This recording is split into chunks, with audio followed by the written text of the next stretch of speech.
Alright, so you're walking through the woods, whether it's for a jog, to go fishing, or to let your dog water the trees in a special way. Until suddenly, this shows up! At first, this may look like a regular pond in the woods, but if you look closer... Ah! Look at all that disgusting scum! It's so gross!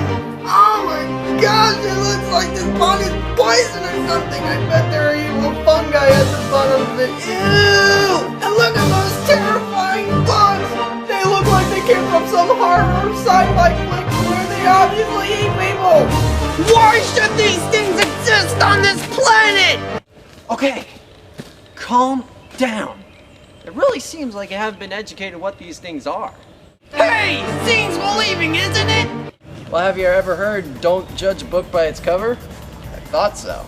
So if you really want to know what's going on in this supposed witch's cauldron, put on some rubber boots as I, Joe Hernandez, show you the secrets of Vernal Pools. So as you may have guessed from the title, this is more properly known as a vernal pool. But what makes this different than a normal pond? To be a vernal pool or not to be a vernal pool? Actually, that's a pretty good question. The big secret is, it's not fed by any rivers, streams, or creeks, which basically means that it's a big puddle fed by rain. This, of course, adds some new conditions for this little habitat. For example, most ponds get a little bit of circulation thanks to some incoming water flow. But since this doesn't have that, this place has very little oxygen and can get really acidic from the leaves that fall in it. So, sorry, there are no poisonous fungi down there, as cool as that would be. Another thing, there's no fishes in here because there's no water coming in. What?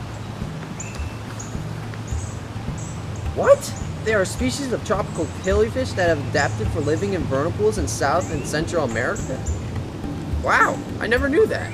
But at least in all of New Jersey, all vernal pools are fish-free, which makes them a special place for tons of creatures, especially amphibians. All frogs, toads, and salamanders start their lives as aquatic larvae, like one of these tadpoles. When they live in this form in ponds and rivers, they have to deal with the most common predator, fish. Ah, now you see it. If these larvae live in vernal pools, then they don't have to worry about predators at all. This makes amphibians the biggest fans of vernal pools. Sometimes if a salamander lives out here in the deep woods, they would travel great distances exposed to just reach one of those mere puddles. That almost sounds like an amphibian party. And to add to the excitement, there's a ton of activity going on, like singing or wrestling for a mate. I mean, listen to this. Now that's something I could jam to. To the music!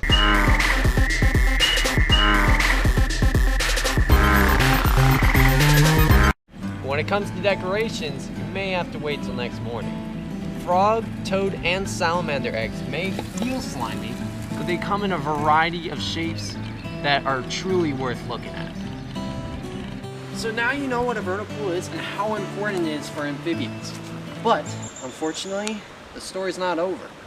You see, thanks to humanity's bad habit of not letting an open space of wilderness exist, all over New Jersey there are vernal pools being built on top of, built next to, and polluted with more chemicals than a kid's chemistry set. Now wait a second! Let's go back and see that again. Vernal pools being built on top of, built next to. What creature in the Garden State would care if we build next to their little nook in the woods? Any creature that hates being crushed by rolling rubber. See, most amphibians, when migrating to the vernal pools and back home, they do it during rainy nights, which also happens to be the time when drivers are least wary on the roads. So when people build roads in the path to their breeding pool, it'll only result in a slew of dead herp bodies across the asphalt. With all factors in play, there are a total of 15 species of amphibians that are on the state endangered, threatened, and special concern list. The surprising thing is that many of them are really amazing. Like, check out this pine Barrens tree frog with its bright green hue, or the blue spotted salamander with its marbled black and blue skin. Also, check out this brilliant eastern tiger salamander. So is there anything that people are doing to help these animals? I'm happy to say that there are. Across NJ, during the breeding season of most amphibians, Scientists and volunteers from different organizations go out on rainy nights to give the critters a helping hand as they carry them to their destined side of the road. So maybe you're not that out in the rain during the night kind of person, but there are other ways you can help out these amphibians. First of all, if you notice that there's going to be a building or road built near or on a vernal pool, you could contact the people in authority and let them know how important the habitat is to the local wildlife. Another thing to do is not use pesticides or other chemicals on your yard. As fun as these things are to use, these are pollutants to any water body they run off into. They're especially dangerous for amphibians because of their ability to breathe through the skin, making the slight touch of it deadly. And think of this, if you leave your yard free of pesticides, you might have more amphibians slurping up all those insects you ate.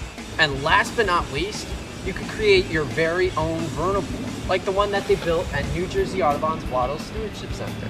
Using a pond liner, some sediment, a bit of digging, and a ton of native plants, people have created a safe place for herps and insects to breed. And even if you don't have a vernal pool as big as this one, if you have a small one that's next to a forest or a swamp, you'll be helping out a ton of endangered amphibians near you. So the next time you go wandering through the woods and you find a vernal pool like this one, take a closer look. I'm sure you'll see it differently. I've been Joe Hernandez, and those are the secrets of vernal pools.